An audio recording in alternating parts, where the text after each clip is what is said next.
অসমীয়াৰ হিয়াৰ আমঠু শিল্পী জুবিন গাৰ্গৰ মহাপ্ৰয়াণৰ পিছতো এনেধৰণে দেখিবলৈ পোৱা গৈছে ঠায়ে ঠায়ে শাৰদীয় দুৰ্গা পূজা পালন কৰাবলৈ ইতিমধ্যে সকলোৱে এনেধৰণে ব্যৱস্থা কৰিছে আৰু এই মুহূৰ্তত চিপাঝাৰৰ মাজমজিয়াত উপস্থিত আছোঁ। দেখিবলৈ পোৱা গৈছে ইয়াত মহাসপ্তমী উপলক্ষে ইতিমধ্যে কিছু ভক্তপ্ৰাণ লোক ইয়াত উপস্থিত হৈছে আৰু যিহেতু অসমীয়াৰ হিয়াৰ আমঠু শিল্পী জুবিন গাৰ্গৰ বিয়োগ ঘটিছে তাৰ বাবে পূজাস্থলীত কিছু ম্লান পৰিৱেশ দেখিবলৈ পোৱা গৈছে। যিহেতু শাৰদীয় দুৰ্গা পূজা কেনেধৰণে আপোনালোকে আগবঢ়ালে? নমস্কাৰ। শাৰদীয় দুৰ্গা পূজা কেনেকৈ আগবাঢ়িছে বুলি ক'বলৈ হ'লে অলপ অসুবিধা হৈছে। এইকাৰণে আনকালে আমাৰ এই সময়ত এই ৰভাঘৰ মানুহ ভৰি থাকে, বাহিৰতো থাকে, আৰতি চাবলৈ মানুহ ব্যস্ত হৈ থাকে, ওজাপালিৰ ফালে ব্যস্ত হৈ থাকে।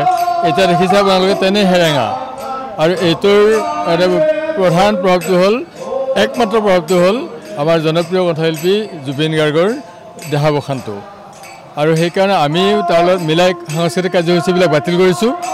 নিশালৈকে সাংস্কৃতিক কাৰ্যসূচী আছিলে সপ্তমী, অষ্টমী, নৱমী তিনিটা নিশাত, সেইটো আমি বাতিল কৰিছোঁ আৰু তাৰ লগে লগে আমি মূল তোৰণৰ ওচৰত গাতে লগাই জুবিন গাৰ্গৰ প্ৰতি শ্ৰদ্ধাঞ্জলিৰ ব্যৱস্থা ৰাখিছোঁ। তাৰ আগতে দেখুৱাইছোঁ এনেধৰণে তেওঁলোকে দৰঙৰ লোককৃষ্টি এনেধৰণে পূজাথলীত প্ৰদৰ্শন কৰিছে। এয়া সুকনানী ওজা আৰু এনেধৰণে সুকনানী ওজা পালি এনেধৰণে আচলতে তেওঁলোকে বৈদিক ৰীতি নীতিৰে যে পূজাভাগ আয়োজন কৰিছে তাৰ লগতে এনেধৰণৰ কাৰ্যসূচী সংযোজন কৰিছে। বিশেষ সাংস্কৃতিক কাৰ্যসূচী আপোনালোকে এইবাৰ পৰিহাৰ কৰিছে। আমি আমাৰ অসমৰ সকলোৰে মৰমৰ হিয়াৰ আমঠু জুবিন গাৰ্গৰ যি মহাপ্ৰয়াণ, সেই মহাপ্ৰয়াণৰ বাবে এইবাৰ আমাৰ চিপাঝাৰ সাৰ্বজনীন শ্ৰী শ্ৰী দুৰ্গোৎসৱ উদযাপন সমিতিৰ হীৰক জয়ন্তী বৰ্ষ আছিল আৰু এই হীৰক জয়ন্তী বৰ্ষত আমি বিশেষকৈ 3 দিন সাংস্কৃতিক সন্ধিয়াৰ আমি কাৰ্যসূচী ৰাখিছিলোঁ।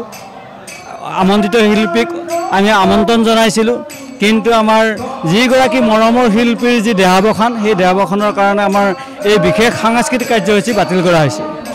এইসকল পূজাথলীৰ বিশেষ কৰ্মকৰ্তা আৰু দেখুৱাইছোঁ তেওঁলোকৰ যি মূল যি মূৰ্তি দেৱী দুৰ্গাৰ আশীষ ল'বৰ কাৰণে এনেধৰণে কিছু লোক উপস্থিত হৈছে।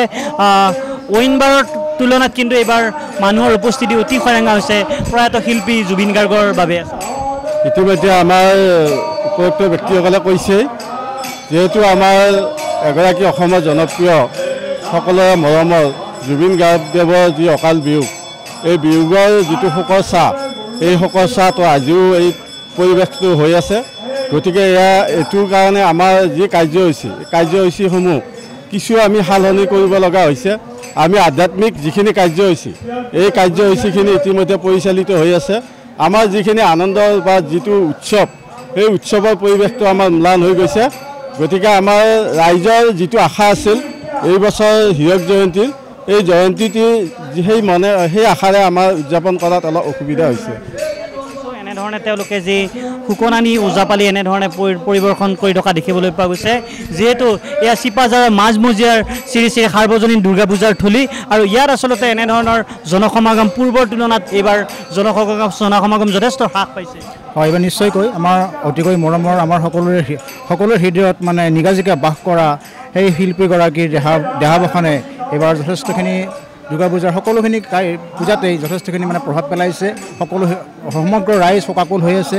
এই শোকৰ সময়ত আমি কেনেকৈ উৎসৱ কৰোঁ, তথাপিও দুৰ্গা পূজাৰ লগত সংপৃক্ত যিখিনি মানে আধ্যাত্মিক কাৰ্যসূচী বা ৰীতি নীতি সেইখিনি পালন কৰিব লাগিব। মা দুৰ্গা আমি বুজিবই লাগিব। মা দুৰ্গা আমি প্ৰাৰ্থনা জনাইছোঁ জুবিন গাৰ্গে আত্মাই শান্তি লাভ কৰক, তাক আমি কামনা কৰিছোঁ। এনেধৰণে এতিয়া চিপাঝাৰৰ মাজমজিয়াত এই পূজাভাগ তেওঁলোকে বৈদিক ৰীতি নীতিৰে আৰম্ভ কৰিছে আৰু পূৰ্বৰ তুলনাত যথেষ্ট আচলতে তেওঁলোকে অনুষ্টুপীয়াকৈ এই পূজাভাগ আয়োজন কৰিছে। কাৰণ যি মহাপ্ৰাণ ঘটিছিল শিল্পীগৰাকীৰ আৰু তাৰ পাছত আচলতে সকলো এতিয়াও শোকস্তব্ধ হৈ থকা দেখিবলৈ পোৱা গৈছে।